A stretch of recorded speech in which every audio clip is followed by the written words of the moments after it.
손 날 붙드시네. 영원한 피난처 되시네.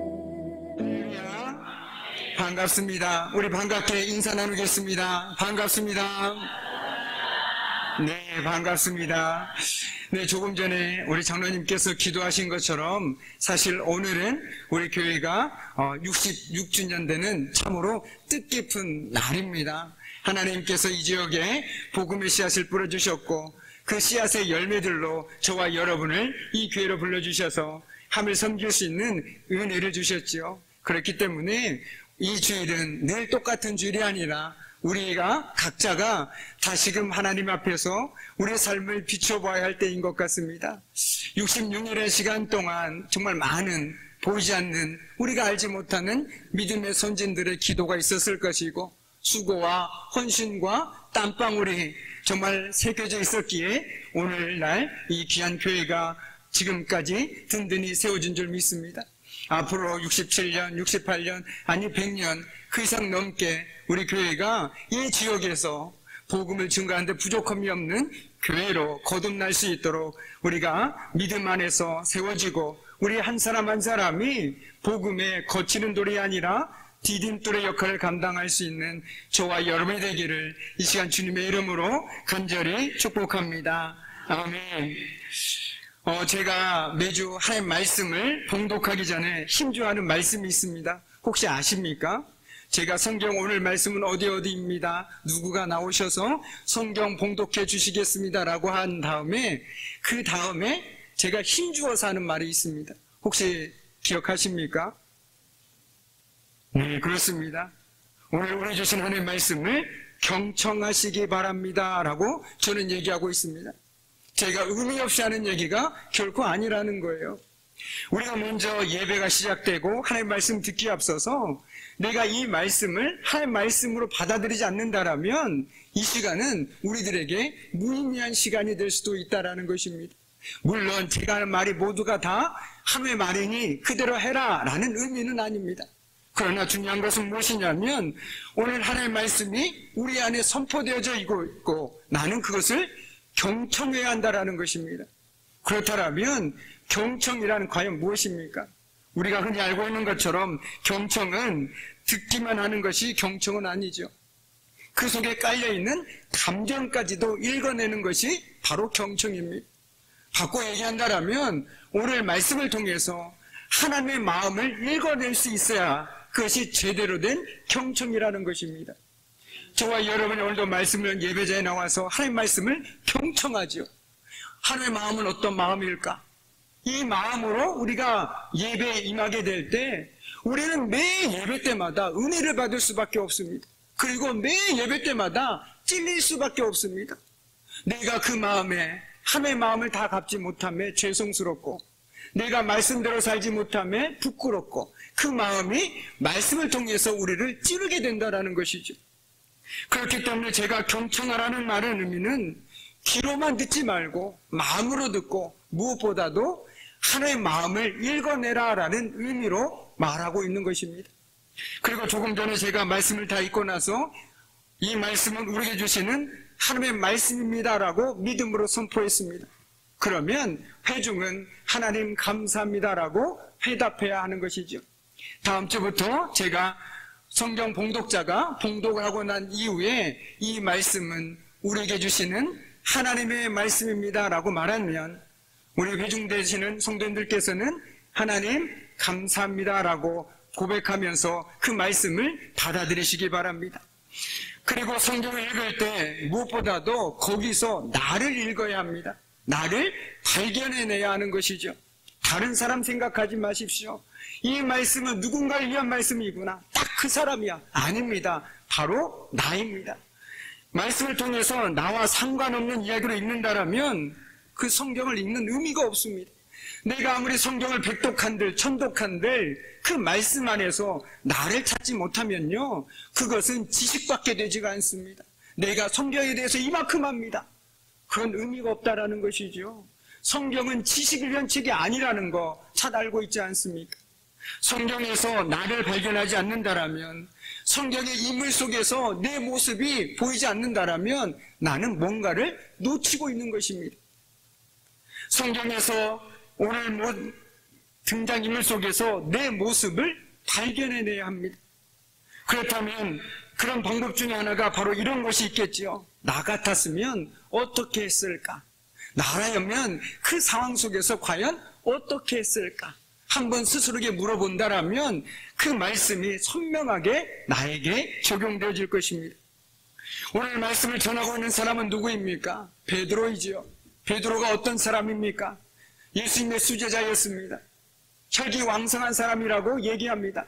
그러나 더 우리에게 기억되는 것은 그는 예수님을 무려 3번이나 부인한 참으로 비겁한 사람입니다. 그런데 저와 여러분의 베드로가 비겁하다고 얘기하지만 저와 여러분은 그런 베드로의 모습 속에서 우리의 모습은 보이지 않으십니까? 오늘 베드로는 예수님을 3번이나 부인했지만 예수님의 부활을 보고 난 이후에 그 삶은 변화되었습니다. 한번 생각해 보았습니다. 오늘 많은 사람들이 보이는 앞에서 베드로가 하나님의 말씀을 선포하고 있습니다. 그런데 그 안에 두려움이 없었겠습니까? 이 사람들이 나를 어떻게 생각할까? 그래도 내가 무려 3번이나 예수님을 부인했는데 내가 말한다고 이 사람들이 들을 수 있을까? 내 연약함을 보지 않을까? 이렇게 한다면 하나님의 말씀이 담대히 선포할 수가 없는 것이죠. 저 역시 마찬가지입니다. 제가 뭔가 대단해서 남들보다 능력이 뛰어나서 제가 하나님의 말씀을 선포하고 증거하고 있다라고 생각하지 않습니다. 그러나 정말 중요한 것은 무엇이냐면 말씀을 준비할 때 기도로 준비했고 그 누구보다 철저하게 준비했습니다. 그리고 이 시간 하나님께서 말씀이 선포되는 이 시간 가운데 하나님께서 역사하실 것이라는 믿음이 있기에 오늘도 저는 제 모습을 보지 않고 오직 하나님의 말씀만을 선포하고 있다는 것이죠. 저를 보지 마시고 제 입술을 통해서 선포되는 말씀에 귀를 기울이시라는 말씀을 드리고 있는 것입니다. 오늘 만약에 이스라엘 백성들 역시 베드로 모습을 보았다면 그들은 이런 반응을 할 수가 없었을 것입니다. 그러나 베드로를 보지 않았습니다. 베드로가 전한 그 말씀에 귀를 기울였다라는 것이죠. 베드로가 말한 것은 무엇이었습니까? 당신들이 십자가에 못 박은 이 예수를 하나님이 주와 그리스도로 삼으셨다라고 선포했다라는 것입니다. 베드로 확실히 찬 설교가 사람의 마음을 흔들었습니다. 게다가 이들은 자신들의 행동에 대한 지적에 민감하게 반응합니다.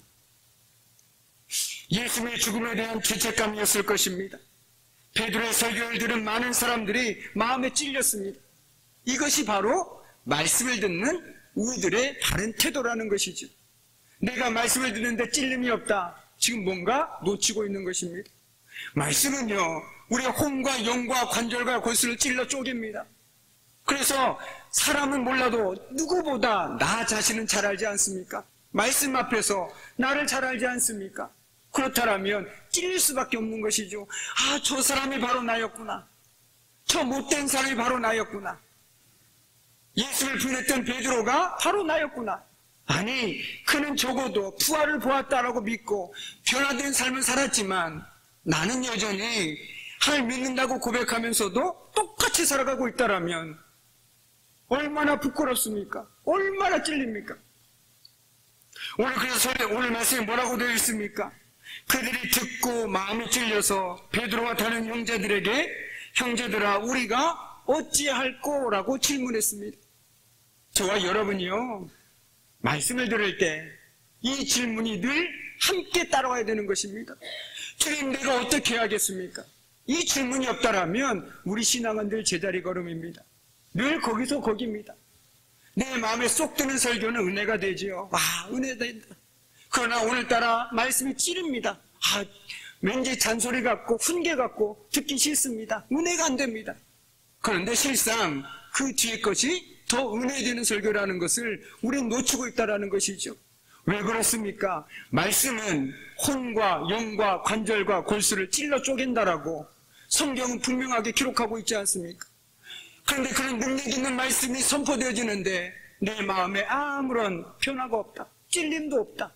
그렇다면 나는 한 귀로 듣고 한 귀로 흘리거나 그 말씀에 나를 비춰보지 않는다라는 것이죠. 오늘 이 사람들은 앞서 말씀드린 것처럼 베드로를 보지 않았습니다. 베드로가 전한 하나님 말씀에 경청했습니다. 그러자 그들이 찔렸습니다. 아, 그 사람이 나다. 그러면 내가 어떻게 해야겠습니까? 나에게 방법 좀 알려주십시오. 내가 그 주님을 십자가에 못 박은 사람입니다. 내가 바로 그 죄인입니다. 내가 어떻게 해야겠습니까? 라고 부르짖었다라는 것이죠. 저와 여러분 어떻습니까? 말씀을 들을 때 이런 질문하십니까? 매주 수요일 새벽 그 말씀을 들을 때 주님, 그러면 나는 어떻게 해야 합니까? 이런 질문이 있으십니까? 그렇지 않다면 지금까지 죄송하지만 하나님 말씀을 잘못 들어오셨습니다. 하나님 말씀 내기에 달콤한 캔디와 같은 달콤한 말들만이 있지 않다라는 것을 기억하시기 바랍니다. 많은 분들이 구약 성경을 읽기 싫어하시죠. 첫째는 어렵기도 합니다. 그러나 두 번째는 더 큰 이유가 매일 심판과 멸망을 선포하고 있기에 성경을 읽기를 싫어합니다. 그러나 신약은 어떻습니까? 하나님은 사랑이시다. 마치 자비로우신 하나님만을 보여주기에 신약 읽기를 좋아합니다. 그러나 신약의 하나님도 구약의 하나님도 우리가 믿는 동일한 하나님이라는 것이지요. 그런데 우리는 정말 중요한 게 무엇이냐면 반쪽짜리 믿음만 갖고 있다는 것입니다. 왜 구약의 하나님은 외면한 채, 심판을 말하는 하나님은 외면한 채 달콤한 말만, 축복의 말만 약속하시는 그 말씀만 고르고 골라서 그 말씀만을 붙들고 살아가십니까? 결코 그래서는 안 된다라는 것이죠. 우리가 매 예배 때마다 예배 시작하기 전에 사도신경을 고백하지 않습니까? 사도신경 고백할 때 어떤 마음이 드십니까? 저는 두렵고 떨립니다. 무섭습니다. 두렵습니다. 하나님이 두렵기도 하고. 왜 그렇습니까? 오늘 분명히 우리는 고백하지 않습니까? 사는 자와 죽은 자를 반드시 심판하러 오신다라고 말입니다. 그 하나님을 믿지 않습니까? 그런데 우리는 그 하나님이 계시지 않는 것처럼 살아갈 때가 너무나도 많이 있다라는 것이죠. 말씀을 듣긴 들으나 내가 걸러서 듣습니다. 그러다 보니 그 말씀이 내게 찔림이 될 이유가 하나도 없습니다. 찔린다라는 건 무엇입니까? 몸에 통증을 느낀다라는 것이죠. 하지만 중병을 앓고 있으면서도 고통을 느끼지 못하는 병이 있다고 하지요. 그 병이 바로 간경화라고 합니다. 그런데 간경화보다 더 무서운 것이 누군가는 심경화라고 합니다. 하나님은 죄를 짓고도 심경화로 양심의 가책을 느끼지 못하는 사람의 마음을 말씀을 통해서 찌르고 계시는 것입니다. 형제들아, 우리가 어찌할꼬? 이것이 바로 우리가 날마다 말씀 앞에서 하나님 앞에 부르짖어야 하고 도우심을 구해야 하는 질문인 것입니다. 하나님, 오늘 이 말씀을 들었습니다. 하나님께서 오늘 이 말씀을 주셨습니다. 그렇다면 하나님, 내가 어떻게 해야 하겠습니까? 라고 물어야 한다라는 것이죠. 이 물음은 자기 죄를 깨닫고 자복하는 사람만이 던질 수 있는 질문입니다. 말씀을 통해서 그 사람이 나구나, 정말 그 사람이 나야 라고 깨달은 사람만이 남의 눈치 보지 않고 하나님 앞에서 그럼 하나님, 내가 어떻게 해야겠습니까? 라고 질문할 수 있다는 것이죠. 그러나 하나님 앞에서 나의 죄를 깨닫지 못한 사람이 있다면 이 질문 자체가 떠오르지 않습니다. 이것이 말씀을 듣는 자들의 바른 반응이라는 것이죠. 그래도 찔림이 있으면 하나님의 은혜를 받을 희망이 아직은 있습니다. 그런데 안타깝게도 오늘날 교회 비극이 이 어찌할꼬의 자세가 없다라는 것입니다. 말씀이 선포되어질 때 우리의 혼과 영과 관절과 골수가 찔러 쪼개지는 경험을 해야 하는데 무뎌진 우리의 마음은 좀처럼 열리지가 않습니다. 찔러도 피 한 방울 나오지 않습니다. 아무리 능력의 말씀이 선포돼도 그 말씀이 유독 우리 삶에서만 능력의 말씀으로 드러나지가 않습니다. 능력이 사라져버린 것 같습니다. 왜 그럴까요? 하나님의 말씀에 능력이 없어서입니까? 아닙니다. 예나 지금의 하나님의 말씀은 여전히 동일하게 능력으로 선포되어져 있고 지금도 우리 삶 가운데 역사하고 있습니다. 그러나 그 말씀을 내가 어떻게 받아들이냐가 바로 우리의 삶을 결정짓는다라는 것이죠. 왜 세상 사람들 더 많은 믿음의 사람들이 지탄을 받고 있습니까? 왜 남의 말 하기 좋아하는 그리스도인들 때문에 많은 사람들이 지탄을 받고 있습니까? 하나입니다. 말씀대로 살지 않으니까. 말씀의 능력대로 살지 않으니까. 내 생각대로 살아가니 하나님을 믿는 것 같은데 하나님의 냄새가 나지 않습니다. 하나님의 말씀의 향기가 좀처럼 드러나지가 않습니다. 하나님의 말씀대로 살아간다고 얘기하면서 여전히 이방 종교에서 행하는 말들을 서슴없이 얘기합니다. 어제 꿈때리가 너무 뒤숭숭했다. 그러지 마라, 복 나간다. 이게 무슨 말입니까?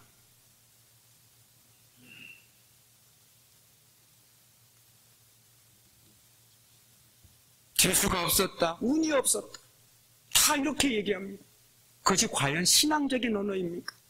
하나님의 말씀에 비추어서 얘기하는 것입니까? 말씀은 그것을 읽고 듣는 사람들이 자기를 비추어 보는 거울이라는 것이죠. 지금 저와 여러분 앞에 거울 하나씩 다 가지고 있지 않습니까? 그러나 그 거울이 만약에 금이 가버렸다면 어떨까요? 내 마음대로 해석해버리고 내 마음대로 그것들을 해석해버리고 받아들여버린다면 어떻게 될까요? 멀리 갈 필요도 없습니다. 바로 이단이 그렇지 않습니까? 똑같은 성경을 가지고 자기 마음대로 해석해버립니다. 그리고 하나님의 말씀이라고 얘기합니다. 말씀이라고 다 말씀이 아닌 것이죠. 그렇게 저와 여러분이 말씀을 통해서 끊임없이 내 자신을 비춰볼 때만 이것이 하나님의 말씀인지 사람의 말인지 분별할 수 있다는 것입니다. 그렇기 때문에 제가 이 자리에 서는 것이 두려운 이유가 바로 거기 있습니다. 이 자리에 서는 것이 마냥 쉬운 것만은 아닙니다. 사실 하루 전부터, 이 자리에 서기 전부터 두렵습니다. 부담이 갑니다. 참으로 어렵습니다. 그만큼 이 자리에 책임감이 크기 때문임을 잘 알고 있기 때문에 그렇습니다. 그런데 그것을 저만 느껴야 되는 것일까요? 하나님의 말씀을 듣는 우리 역시 동일하게 그 마음으로 이 자리에 나와야 되는 것 아니겠습니까? 내가 하나님의 말씀을 듣는데 오늘 하나님께서 어떤 말씀을 주실까? 그 말씀을 통해서 나의 어떤 부분을 깨져야 되는 것일까를 비춰봐야 하는데 내가 아무 준비도 없이 나온다라면 그것은 예배를 대하는 태도가 잘못됐다라는 것이죠. 그래서 우리는 이렇게 얘기합니다. 주일은 사실상 토요일부터 시작된다라고 말이죠. 토요일 전부터 내일을 준비합니다. 그래서 그날 예배에 가서 내가 단 하나라도 놓치지 않기 위해서 내 피곤한 몸 때문에 기쁨을 빼앗지 않기 위해서 우린 토요일날 미리미리 주일을 준비해야 하는 것입니다. 평소보다 일찍 자고 몸 관리도 잘하고 해서 이 자리에 나와야 하는 것이죠. 그래야 졸리지 않지 않겠습니까? 예배에 나와서 졸릴 거라면 안 나온 것보다는 은혜가 되겠지만 말씀에 선포되시는데 어떻게 줌을 잘 수 있겠습니까? 내 생명이 거기에 달렸다라면 어떻게 내가 편안하게 눈을 감고 있을 수 있겠냐라는 것이지. 말씀은 여러분이 우리가 투사 선택하는 것이 아닙니다. 내 기분에 드는 것은 받아들이고 생각이 맞지 않으면 버려버리는 그런 어리석음을 범하지 마십시오. 심지어 그 말씀의 의미와 전혀 상관없이 듣기 좋으면 아멘으로 응답합니다. 지금 우리에게 필요한 것은 말씀을 듣는 귀와 바로 깨닫는 마음입니다. 이 시간 성령님께서 말씀 가운데 깨닫게 해주심으로 저와 여러분 안에도 찔림의 은혜가 있기를 소망합니다. 오늘 베드로의 말씀을 듣고 마음의 찔림을 받은 그들은 마음에 있는 것들을 다 쏟아냈습니다. 다 쏟아냈습니다. 그리고 끝에 내가 어떻게 하겠습니까? 이처럼 우리가 하는 말씀을 들을 때 말씀이 다른 사람을 향하는 것이 아니라 바로 나를 찔러야 합니다. 이처럼 하나님 말씀이 살아있는 음성으로 우리의 가슴에 와 박힐 때 우리 역시 하나님께 묻게 되는 것이죠. 주님, 어떻게 하면 좋겠습니까? 내가 무엇하기를 원하십니까? 오늘 여기 모인 이 수천 명의 사람들은 하나님 말씀에 어떤 반응을 보였다고 이야기합니까? 바로 형제들아 어찌할꼬, 형제들아 어찌할꼬 였습니다. 하나님 말씀으로 자신의 속을 들여다본 이후에 이들의 반응은 지금까지 살아왔던 삶의 방식을 벗어버리고 앞으로 어떻게 살아야 할지를 물었습니다. 만약에 저와 여러분이 매일 말씀 앞에서 이런 짐을 갖고 살아간다라면 우리의 삶은 바뀔 수밖에 없습니다. 아, 저 사람 변했네. 저 사람 변했어. 내가 변하려고 노력한 것이 아니라 말씀을 읽는 그대로 받아들이니 변화될 수밖에 없는 것이죠. 왜요? 능력의 말씀이 나를 주장하니까. 그러나 내가 억지로 바뀌려고 하다 보니까 어떻습니까? 바뀌지가 않습니다. 그래서 사람들 흔히 얘기하죠. 사람이 바뀌면 죽는다고. 사람 변하는 거 참 힘들다고. 그러나 말씀을 있는 그대로 받아들여 보십시오. 가감 없이 받아들여 보십시오. 그것이 바로 믿음 아닙니까? 오늘 베드로는 자기 죄를 아파하는 이들을 향해서 가장 먼저 회개하라고 얘기합니다. 회개라는 것은 자신의 죄를 고백하는 것이지만 바꿔 얘기하면 돌아서는 것입니다. 이전과 다른 삶의 방향으로 돌아서는 것. 그것이 진정한 회개인 것이죠. 우리가 잘 알고 있는 것처럼 삭개오가 예수 만났을 때 그가 진정한 회개의 모습을 보여주지 않았습니까? 자신의 속을 빼앗은 일이 있다면 4배로 갚겠다라고 그는 말했습니다. 왜 그렇습니까? 주님을 만나고 말씀을 듣다 보니 이제 무엇이 더 중요한지 알게 됐다라는 것이죠. 자기에게 전부 다 죽여주고 생각했던 것이 아니라 이제는 자기에게 무엇이 더 중요한지 알게 되었다라는 것입니다. 그래서 그는 세길을 걷게 되었습니다. 오늘 베드로를 통해 하나님의 말씀이 선포되어질 때 그 말씀이 그들에게 큰 은혜로 임했습니다. 그 진리의 은혜가 그들을 회개의 자리로 그리고 세례와 구원의 자리로 인도하였습니다. 그 은혜가 오늘 이 시간에도 임하기를 소망합니다. 말씀을 통해서 우리의 혼과 영과 관절과 골수가 찔러 쪼개지는 경험을 하게 되기를 간절히 소망합니다.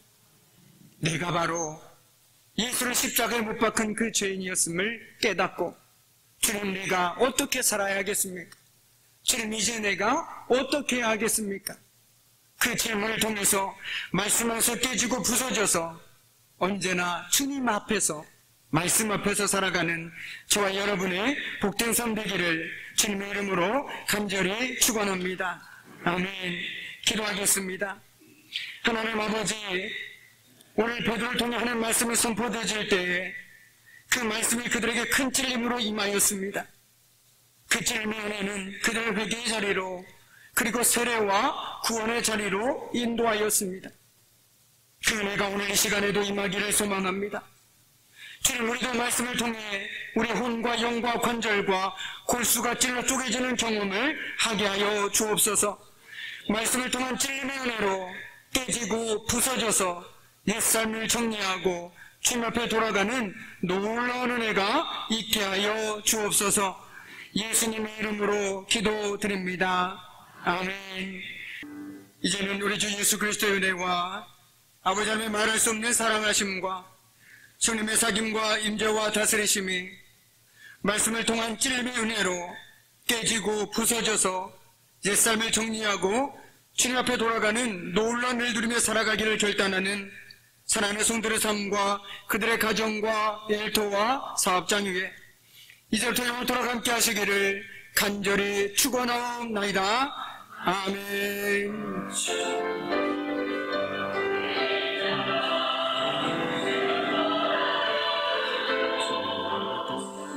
해왔던 모든 것들이 내가 지나왔던 모든 시간이 내가 걸어왔던 모든 순간이 당연한 것